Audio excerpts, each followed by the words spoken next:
दोस्तों, आज के वीडियो के अंदर हम बात करने जा रहे हैं रिटायर्ड एम्प्लॉय के बारे में या फिर पेंशनर के बारे में। 35 साल के यहाँ पर सर्विस करने के बाद जो एक रिटायर्ड एम्प्लॉय है, जो एक पेंशनर है, 60 साल की एज पर ज़्यादातर रिटायरमेंट ले ही लेते हैं। इसी के साथ ना ही सिर्फ रिटायरमेंट लेते बल्कि उन्हें कुछ रिटायरमेंट बेनिफिट भी दिया जाता है, जैसे कि ग्रेच्युटी हो गई, पेंशन हो गई, कम्यूटेड लीव एनकेशमेंट यानी लीव सैलरी मिलती है, प्रोविडेंट फंड मिलता है। दोस्तों, ज़्यादातर रिटायर्ड एम्प्लॉय या पेंशनर का यही सवाल होता है कि जो भी रिटायरमेंट बेनिफिट मिल रहा है, जो भी पेंशन उन्हें मिल रही है, उसकी टैक्सेबिलिटी क्या है, इनकम टैक्स में क्या कोई एग्जम्पशन, क्या कोई छूट यहां पर दी गई है या नहीं दी गई है। तो दोस्तों, आज के इस वीडियो के अंदर हम यहां पर जो रिटायर्ड एम्प्लॉय है, जो पेंशनर है, उनके रिलेटेड क्या हायर बेसिक एग्जम्पशन लिमिट लागू होगी, जो भी एग्जम्पशन है, ग्रेच्युटी, पेंशन, लीव एनकेशमेंट और इसी के साथ प्रोविडेंट फंड आपको मिलता है, कितना एग्जम्पशन यहां पर आपको अलाउड किया जाता है। इसी के साथ कोई मेडिकल इंश्योरेंस प्रीमियम अगर आप लेते हैं तो उसमें क्या एग्जम्पशन या डिडक्शन आपको मिलता है, और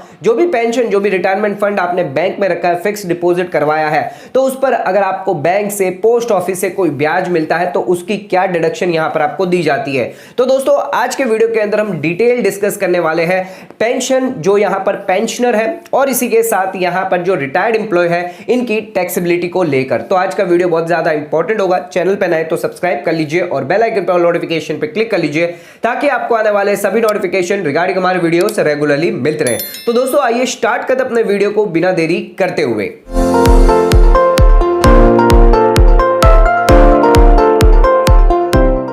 आइए स्टार्ट करते अपने वीडियो को और बात कर लेते हैं यहां पर रिटायर्ड एम्प्लॉय और पेंशनर की टैक्सेबिलिटी को लेकर। तो सबसे पहले हम यहां पर बात करते हैं basic exemption higher deduction limit. तो यहां पर क्या बेसिक एग्जम्पशन लिमिट लागू होने वाली है जो रिटायर्ड एम्प्लॉय है, जो पेंशनर है। इसी के साथ अगर पेंशन रिसीव्ड होती है रिटायरमेंट के बाद तो यहां पर कैसे टैक्सेबिलिटी इसको की जाएगी। तो सबसे पहले यहां पर ध्यान रखिएगा, अगर आप एक ऑर्डिनरी इंडिविजुअल टैक्स पेयर है, यानी आपकी एज 60 साल से कम है, आप यहां पर रिटायर हो रहे हैं 60 साल से पहले ही। बहुत सारे ऐसे फौजी भाई है जो यहां पर 60 साल से पहले ही रिटायरमेंट ले लेते हैं। तो दोस्तों, उनके लिए बेसिक एग्जम्पशन लिमिट जो है वो 2.5 लाख रुपए रखी गई है। अगर आपकी एज 60 साल के अंदर है तो 2.5 लाख तक के आपकी बेसिक एग्जम्पशन लिमिट है फॉर द फाइनेंशियल ईयर 22-23 यानी असेसमेंट ईयर 23-24 के लिए, यानी 2.5 लाख तक आपको कोई भी टैक्स नहीं लगना है। इसी के साथ जो लोग रिटायर्ड एम्प्लॉय है, सीनियर सिटीजन है, जिनकी एज 60 साल है या 80 साल है, तो यहां पर ध्यान रखिएगा, सीनियर सिटीजन है, 60 साल है, तो उस केस में 3 लाख की बेसिक एग्जम्पशन लिमिट रखी गई है। और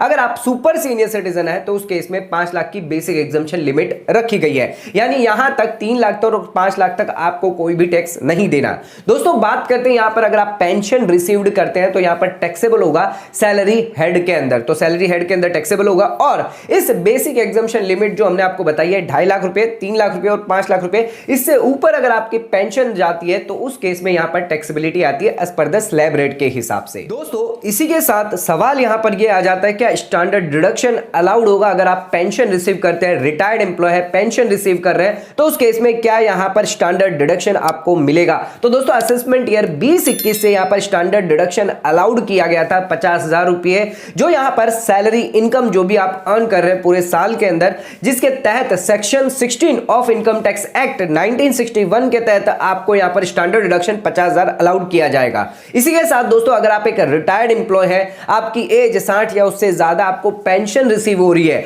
तो यहां पर आप 50,000 का बेनिफिट ले सकते हैं आपकी सैलरी इनकम से, जो भी आपको पेंशन मिल रही है, जिसके अंदर आप ये 50,000 आपको अलाउड किया जाएगा। दोस्तों, इसी के साथ आ जाते हैं अब अपने थर्ड पॉइंट पे। तो यहां पर अगर आप एक रिटायर्ड एम्प्लॉय है, पेंशनर है, आपको यहां पर पेंशन मिल रही है, ब्याज का पैसा आ रहा है, ये सभी इनकम मिलाकर अगर आपकी जो यहां पर बेसिक एग्जम्पशन लिमिट से ज्यादा जाती है तो उस केस में क्या यहां पर आपको एडवांस टैक्स पे करना यहां पर मैंडेटरी है, क्या कोई एग्जम्पशन यहां पर आपको दिया गया है। तो दोस्तों, ध्यान रखिएगा, कोई भी इंडिविजुअल क्यों ना हो, चाहे वो यहां पर सैलरीड पर्सन हो या कोई भी पर्सन क्यों ना हो, ध्यान रखिएगा, यहां पर अगर आपकी एस्टिमेटेड टैक्स लायबिलिटी पूरे साल के अंदर 10,000 से ज्यादा होती है तो यहां पर आपको एडवांस टैक्स पे करना मैंडेटरी होता है। लेकिन अगर आप एक सीनियर सिटीजन है, रिटायर्ड एम्प्लॉय है, या फिर एक पेंशनर है जिनकी एज 60 साल या उससे ज्यादा है, और सिर्फ यहां पर आपको जो है पीजीबीपी के अलावा बाकी सब आपकी इनकम है, यानी पीजीबीपी की इनकम नहीं होनी चाहिए आपकी। अगर आपकी बिजनेस इनकम है तो उस केस में तो यहां पर आपको एडवांस टैक्स पे करना पड़ जाएगा,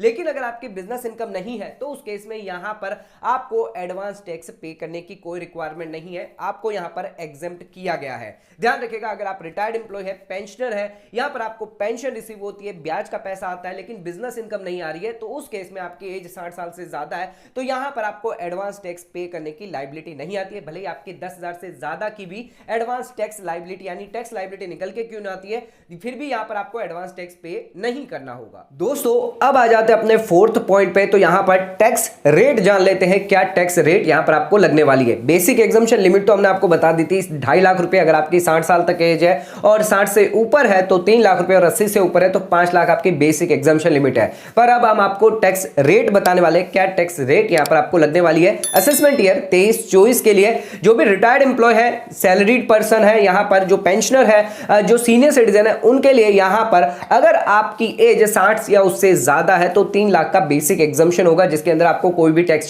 चार्ज नहीं होगा। और 3 लाख से 5 लाख की अगर स्लैब के अंदर आते हैं जिसके अंदर 5% टैक्स रेट चार्ज होगा, लेकिन ध्यान रखिएगा यहां पर आपको 87A का रिबेट मिल जाता है 5 लाख तक की इनकम पर, यानी 5 लाख तक की इनकम पर कोई भी टैक्स चार्ज नहीं होगा। इसके बाद आ जाती है नेक्स्ट स्लैब 5 लाख से 10 लाख तक, जहां पर 5 लाख तक आपको 5% के हिसाब से, यानी 2 लाख पर 5% करेंगे तो 10,000 तक तो टैक्स लगेगा ही, और 5 लाख से ऊपर अगर जाती है तो उस केस में 20% का टैक्स रेट लगने वाला है। दोस्तों इसी के साथ 10 लाख से ऊपर की बात करें तो 10 लाख तक आपको 1,10,000 का टैक्स लगेगा, और 10 लाख से ऊपर आपको 30% का टैक्स रेट चार्ज होगा। इसी के साथ सरचार्ज भी एप्लीकेबल है। अगर आपकी इनकम, टैक्सेबल इनकम 50 लाख से ऊपर जाती है तो उस केस में 10% से लेकर 37% तक टैक्स सरचार्ज यहां पर चार्ज होने वाला है आप पे। इसी के साथ एजुकेशन सेस की बात करें तो यहां पर 4% जो है एजुकेशन सेस लगता है, जो भी आपका इनकम टैक्स निकल के आता है, जो भी आपका सरचार्ज निकल के आ जाता है। ये तो हमने बात कर ली यहां पर सीनियर सिटीजन की, जिनकी एज 60 साल से कम है, ज्यादा है।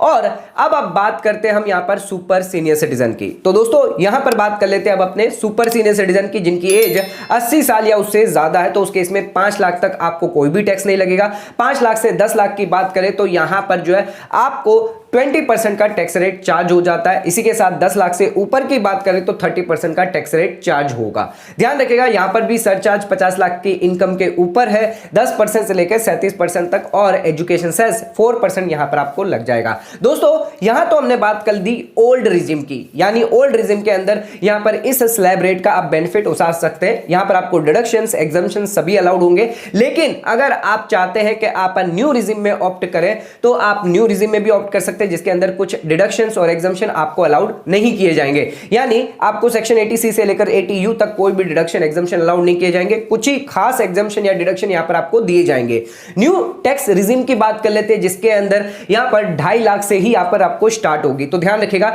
यहां पर सीनियर सिटीजन का आपको 3 लाख का, 5 लाख का बेनिफिट नहीं मिल पाएगा। तो यहां पर 2.5 लाख से लेकर 5 लाख तक आपको, 2.5 लाख तक तो नील रहेगी, 2.5 लाख से 5 लाख तक आपको 5% टैक्स रेट चार्ज होगा। 5 से 7.5 की बात करें तो यहां पर 10% टैक्स रेट होगा। 7.5 से 10 की बात करें, 10 लाख तक की बात करें तो यहां पर 15% टैक्स रेट चार्ज होगा। इसी के साथ 10 लाख से 12.5 लाख तक है तो यहां पर 20% टैक्स रेट चार्ज होगा, और 12.5 लाख से 15 लाख तक की आपकी इनकम होती है तो उस केस में यहां पर 25% टैक्स रेट चार्ज होगा। और इसी के साथ 15 लाख से ऊपर अगर आपकी इनकम जाती है तो 30% टैक्स रेट होगा। तो ध्यान रखिएगा यहां पर इस हिसाब से ही यहां पर आपको टैक्स स्लैब देनी होगी, इसमें आपको कोई भी डिडक्शन और एग्जम्पशन अलाउड नहीं किया जाएगा। दोस्तों आ जाते हैं अपने अगले पॉइंट पे, तो यहां पर जो भी आप रिटायरमेंट लेते हैं तो यहां पर आपको रिटायरमेंट फंड मिलता है, जैसे कि gratuity, pension, leave encashment, provident fund, और भी बहुत सारे रिटायरमेंट फायदे यहां पर आपको दिए जाते हैं। तो दोस्तों आइए इसकी टैक्सेबिलिटी के बारे में जान लेते हैं, क्या एग्जम्पशन यहां पर आपको कुछ दिया जाता है या नहीं दिया जाता, जो भी रिटायर्ड एम्प्लॉय है, जो भी पेंशनर है। तो ध्यान रखिएगा यहां पर सबसे पहले बात कर लेते हैं ग्रेच्युटी की। तो दोस्तों यहां पर अगर आपको ग्रेच्युटी रिसीव्ड हो रही है तो यहां पर अगर आप डिफेंस से जुड़े हुए हैं या फिर सेंट्रल गवर्नमेंट एम्प्लॉय है या सिविल सर्विस से जुड़े हैं, लोकल अथॉरिटी के एम्प्लॉय है, तो यहां पर जो भी आपको ग्रेच्युटी रिसीव्ड हो रही है, डेथ क्यूम रिटायरमेंट ग्रेच्युटी है, वो यहां पर आपके लिए फुल्ली एग्जेम्प्ट होने वाली है। तो यहां पर कोई भी टैक्स आपको नहीं लगेगा। सेक्शन 10 के हिसाब से यहां पर जो है अगर आप death Qayyum retirement gratuity receive करते हैं तो कोई भी आपको टैक्सेबिलिटी नहीं होगी, पूरा का पूरा आपका जो ग्रेच्युटी अमाउंट है वो यहां पर एग्जेम्प्ट होगा। लेकिन अगर आप सर्विस के दौरान यहां पर जो ग्रेच्युटी रिसीव करते हैं तो वो आपके लिए टैक्सेबल होगी। दोस्तों इसी के के साथ यहां पर अगर आप गवर्नमेंट के अलावा कोई अदर इंप्लॉय है, प्राइवेट इंप्लॉय है, तो उस केस में यहां पर आपके लिए ग्रेच्युटी 20 लाख तक एग्जेम्प्ट रखी गई है, यानी मैक्सिमम लिमिट 20 लाख तक रखी गई है। इसमें कुछ कंडीशंस है जो यहां पर आपको कंप्लाई करनी रहेगी, तो ध्यान रखिएगा यहां पर 20 लाख तक यहां पर आप छूट ले सकते हैं, लेकिन ध्यान रखिएगा अगर आपकी एक्चुअल ग्रेच्युटी 20 लाख से कम हुई तो एक्चुअल ग्रेच्युटी के हिसाब से आपको एग्जम्पशन दिया जाएगा, या फिर एक और कैलकुलेशन यहां पर आपको देखना पड़ेगा जहां पर आपकी जो ग्रेच्युटी है क्या पेमेंट ऑफ ग्रेच्युटी एक्ट के हिसाब से कवर है या एक्ट के हिसाब से नहीं कवर है। अगर एक्ट के हिसाब से कवर है तो उस केस में तो यहां पर 15 डेज लास्ट ड्रॉन सैलरी देखनी पड़ेगी, जो भी आपकी कंप्लीटेड ईयर ऑफ सर्विस है, जितने भी साल आपने कंप्लीट किए उसके 15 दिन की सैलरी यहां पर आपकी देखी जाएगी। और अगर आप एक्ट में कवर नहीं है तो हाफ मंथ की सैलरी यहां पर देखी जाएगी, जब से आपने रिटायरमेंट लिया उसके पहले के 10 महीने की एवरेज सैलरी के हाफ महीने की यहां पर सैलरी यहां पर देखी जाएगी। तो दोस्तों यहां पर कैलकुलेशन है जो यहां पर gratuity payment of gratuity act के हिसाब से यहां पर आपको देखना होगा, जिसका डिटेल में हमने वीडियो अलग से बना के रखा है, तो उसका लिंक जो है मैं आपको डिस्क्रिप्शन में दे देंगे। तो ग्रेच्युटी रिलेटेड, पेंशन रिलेटेड या फिर लीव एनकैशमेंट रिलेटेड जो भी कैलकुलेशन है, जो भी वीडियो है, वो यहां पर आप डिस्क्रिप्शन में जाकर चेक कर सकते हैं। दोस्तों अब यहां पर बात कर लेते हैं यहां पर पेंशन की। पेंशन जो है वो यहां पर दो तरह के पेंशन यहां पर आप रिसीव कर सकते हैं। अनकम्यूटेड पेंशन रिसीव कर सकते हैं, दूसरी है यहां पर कम्यूटेड पेंशन। अनकम्यूटेड पेंशन तो आपके लिए टैक्सेबल होने वाली है, चाहे आप गवर्नमेंट इंप्लॉय हो या नॉन गवर्नमेंट इंप्लॉय क्यों ना हो। लेकिन अगर आप यहां पर कम्यूटेड यानी लमसम पेमेंट रिसीव करते हैं तो उस केस में कुछ एग्जम्पशन यहां पर आपको दिया है सेक्शन 10(10)(a) के अंदर। तो ध्यान रखिएगा यहां पर आप अगर जो पेंशन जो रिसीव करें, ग्रेच्युटी भी अगर आपको मिल रही है, तो उस केस में जो भी पेंशन अमाउंट है, जो भी कम्यूटेड पेंशन आपका है, वो 1/3 ऑफ सैलरी जो भी आपकी आएगी उसका यहां पर आपको पेंशन का एग्जम्प्ट किया जाएगा। इसी के साथ दोस्तों जो यहां पर अगर आप ग्रेच्युटी रिसीव नहीं कर रहे तो उस केस में हाफ ऑफ द जो भी पेंशन आपकी सैलरी, जो भी पेंशन का अमाउंट होगा, हाफ ऑफ द सैलरी जो भी होगी वो यहां पर आपके लिए एग्जम्प्ट किया जाएगा। तो ध्यान रखिएगा यहां पर अगर आप अनकम्यूटेड पेंशन रिसीव करते हैं तो वो आपके लिए टैक्सेबल होगी, पर कम्यूटेड पेंशन रिसीव कर रहे हैं, लमसम रिसीव कर रहे हैं, तो वो यहां पर आपके लिए एग्जम्पशन देने वाली है। दोस्तों इसका भी डिटेल वीडियो हम आपको डिस्क्रिप्शन में लिंक दे देंगे। दोस्तों आ जाते हैं अपने 6th पॉइंट पे। तो यहां पर जो भी प्रोविडेंट फंड है, जो भी सुपर एनुएशन फंड है, जिसके अंदर आपको एग्जम्पशन अलाउड किया जाएगा, सेक्शन 10 सबसेक्शन 11 और सेक्शन 10 सबसेक्शन 12 और इसी के साथ सेक्शन 10 सबसेक्शन 13 के अंदर सुपर एनुएशन फंड अगर बात करें तो यहां पर सुपर एनुएशन फंड अगर आप रिसीव करते हैं तो यहां पर एज पर द कंडीशंस, यहां पर सब्जेक्ट टू अदर कंडीशन जो भी दी गई है उसको आपको कंप्लाई करना पड़ेगा। और जो भी सुपर एनुएशन फंड आपको रिटायरमेंट का टाइम दिया जा रहा है वो यहां पर आपके लिए एग्जम्प्ट किया जाएगा। इसी के साथ अगर प्रोविडेंट फंड की बात करें तो यहां पर as per the provident fund act के हिसाब से अगर आपको प्रोविडेंट फंड मिल रहा है या फिर सेंट्रल गवर्नमेंट यहां पर नोटिफाई करती है, तो उस केस में जो भी आपका एक्यूमुलेटेड बैलेंस है, जो भी आपको पेबल किया जा रहा है, जो भी इंप्लॉय है रिकॉग्नाइज्ड प्रोविडेंट फंड के अंदर यहां पर आपको जो भी दिया जा रहा है पैसा, यहां पर रूल्स के अकॉर्डिंग जितना भी एग्जम्पशन अलाउड किया जाएगा वो यहां पर आपको दिया जाएगा। तो दोस्तों ध्यान रखिएगा यहां पर आपको एग्जम्पशन प्रोविडेंट फंड का भी दिया जाता है और इसी के साथ यहां पर आपको सुपर एनुएशन फंड का भी दिया जाता है अगर आप एक रिटायर्ड इंप्लॉय है, बेनिफिट अगर आपको यहां पर दिया जा रहा है। दोस्तों नेक्स्ट आ जाते हैं अपने 7th पॉइंट पे। तो यहां पर अगर आपको फैमिली पेंशन रिसीव हो रही है तो उसकी क्या टैक्सेबिलिटी होगी, आइए इस बारे में भी बात कर लेते हैं। तो यहां पर अगर आप एक इंप्लॉय है और अगर आपकी डेथ हो जाती है और आपका इंप्लॉयर जो है वो यहां पर आपको पेंशन देता है आपके फैमिली मेंबर्स को, तो जो यहां पर फैमिली मेंबर्स है पेंशन रिसीव कर रहे हैं तो उनके लिए यहां पर टैक्सेबिलिटी होगी। ध्यान रखिएगा यहां पर इनकम फ्रॉम अदर सोर्सेज के अंदर यहां पर आपको फैमिली पेंशन जो है वो दिखानी होगी, जो भी फैमिली मेंबर यहां पर रिसीव कर रहा है पेंशन। इसी के साथ यहां पर आपको डिडक्शन भी अलाउड किया गया है 15,000 और 33% ऑफ 33% जो भी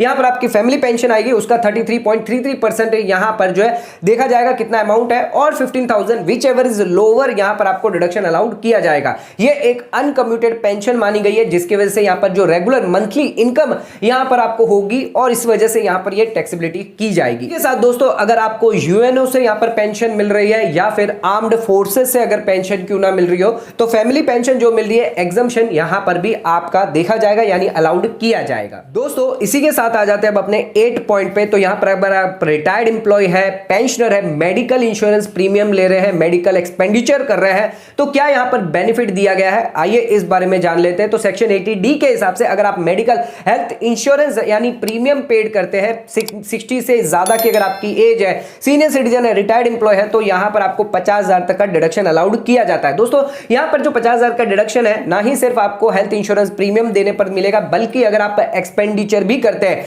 मेडिकल एक्सपेंडिचर भी करते हैं सीनियर सिटीजन पे, तो भी 50,000 का अलाउड किया जाता है। भले ही आपने कोई हेल्थ इंश्योरेंस प्रीमियम पेड किया हो या नहीं किया हो, उससे फर्क नहीं पड़ता। इसी के साथ दोस्तों ध्यान रखिएगा, जो भी 50,000 का बेनिफिट लेंगे उसका यहां पर आपको पेमेंट जो है, जो आप हेल्थ इंश्योरेंस प्रीमियम अगर आप पेड करते हैं तो 50,000 का बेनिफिट ले सकते हैं, या फिर मेडिकल एक्सपेंडिचर करते हैं तो यहां पर आप 50,000 का बेनिफिट ले सकते हैं। लेकिन ये पेमेंट जो है वो आपको ऑनलाइन मोड या अदर मोड में करना होगा, कैश में आपको नहीं करना है। कैश में आप करेंगे तो आपको डिडक्शन अलाउड नहीं किया जाएगा। दोस्तों इसी के साथ 9th पॉइंट पे आ जाते हैं, 80DD बी के तहत यहां पर अगर आप मेडिकल ट्रीटमेंट करवाते हैं, सीनियर सिटीजन का करवाते हैं, या फिर स्पेसिफाइड डिजीज अगर उन्हें हुई है, अलाइनमेंट हुई है और वो सीनियर सिटीजन है, जिसका मेडिकल ट्रीटमेंट, मेडिकल एक्सपेंडिचर अगर आप करते हैं तो 1 लाख तक का डिडक्शन यहां पर आपको मिल जाता है। तो अगर आप एक पेंशनर है, रिटायर्ड एम्प्लॉय है, सीनियर सिटीजन है जिनकी एज 60 साल से ज्यादा है, सीनियर सिटीजन है, और यहां पर स्पेसिफाइड कोई डिजीज हुई है, मेडिकल ट्रीटमेंट करवा रहे हैं, तो यहां पर आप डिडक्शन अलाउ कर सकते हैं 1 लाख रुपए तक का। इनकम टैक्स एक्ट के अंदर 80DD बी के अंदर आपको 1 लाख तक का डिडक्शन यहां पर मिल जाता है।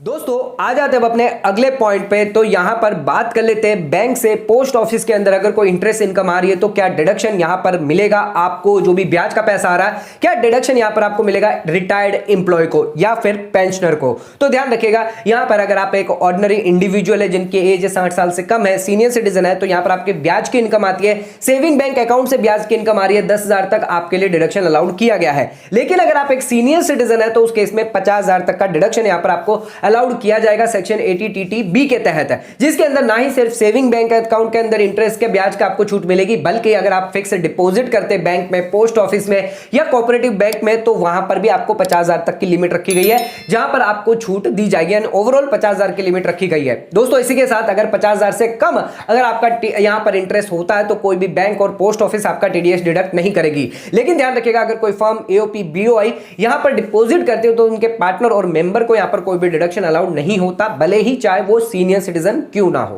दोस्तों आ जाते हैं अब अपने अगले पॉइंट पे, तो यहां पर जो रिटायर्ड एम्प्लॉय है, क्या वो यहां पर income tax return manually file कर सकते हैं। तो ध्यान रखिएगा, अगर आप वेरी सीनियर सिटीजन है यानी सुपर सीनियर सिटीजन है, आपकी एज 80 या उससे ज्यादा है, आपकी टोटल इनकम यहां पर 5 लाख से ज्यादा है, एंड यहां पर आप ITR 1 और ITR 4 यहां पर भरना चाहते हैं, रिफंड है आपका, तो यहां पर पेपर मोड में भी आप फाइल कर सकते हैं। जरूरी नहीं है आपको इलेक्ट्रॉनिकली मैंडेटरली फाइल करना है। ध्यान रखिएगा, ITR 1 और ITR 4 आप चाहे तो यहां पर मैन्युअली भी जाकर भर सकते हैं, इलेक्ट्रॉनिकली फाइल करने की मैंडेटरी रिक्वायरमेंट नहीं है। लेकिन अगर आप चाहते हैं इलेक्ट्रॉनिकली भी फाइल करना, तो यहां पर भी आपके पास ऑप्शन जो है वो अवेलेबल रहेगा। तो यहां पर अगर आप रिटायर्ड एम्प्लॉय है, senior citizen, very senior citizen है, सुपर सीनियर सिटीजन है, 80 साल से ज्यादा है, 5 लाख से ज्यादा की इनकम है, तो यहां पर आप पेपर मोड में ऑप्ट कर सकते हैं इनकम टैक्स रिटर्न फाइल करने के लिए। इसी के साथ दोस्तों आ जाते हैं अपने आखिरी पॉइंट पे, तो यहां पर स्पेसिफाइड सीनियर सिटीजन का बेनिफिट यहां पर आपको कब मिलेगा अगर आप एक रिटायर्ड एम्प्लॉय है। ध्यान रखिएगा, यहां पर आपकी एज 75 साल या उससे ज्यादा अगर होती है और आपकी सिर्फ पेंशन इनकम आती है,